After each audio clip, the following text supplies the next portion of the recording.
Robocasting or direct ink writing (DIW) is an additive manufacturing technique in which a filament of a paste, known as an ink, as per the analogy with conventional printing, is extruded from a small nozzle while the nozzle is moved across a platform.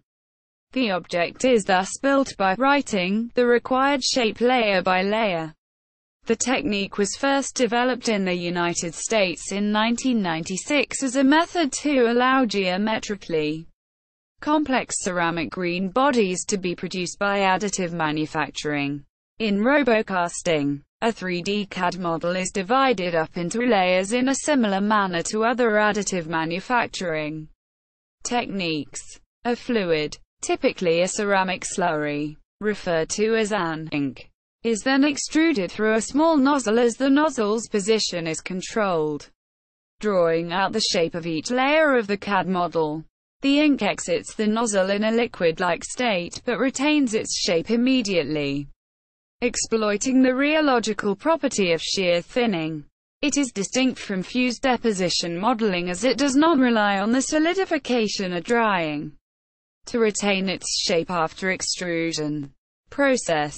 Robocasting begins with a software process which slices an STL file, stereolithography file format, into layers of similar thickness to the nozzle diameter. The part is produced by extruding a continuous filament of ink material in the shape required to fill the first layer. Next, either the stage is moved down or the nozzle is moved up and the next layer is deposited in the required pattern. This is repeated until the 3D part is complete. Numerically controlled mechanisms are typically used to move the nozzle in a calculated toolpath generated by a computer-aided manufacturing (CAM) software package. Stepper motors or servo motors are usually employed to move the nozzle with precision as fine as nanometers.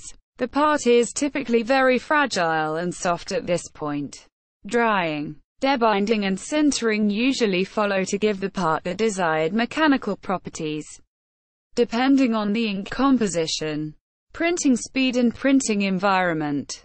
Robocasting can typically deal with moderate overhangs and large spanning regions, many times the filament diameter in length, where the structure is unsupported from below.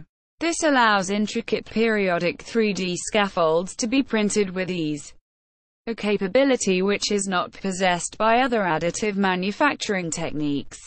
These parts have shown extensive promise in fields of photonic crystals, bone transplants, catalyst supports and filters. Furthermore, supporting structures can also be printed from a fugitive ink, which is easily removed.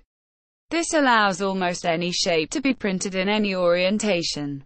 Applications. The technique can produce non-dense ceramic bodies which are very fragile and must be sintered before they can be used for most applications. Analogous to a wet clay ceramic pot before being fired. A wide variety of different geometries can be formed from the technique, from solid monolithic parts to intricate microscale scaffolds and tailored composite materials.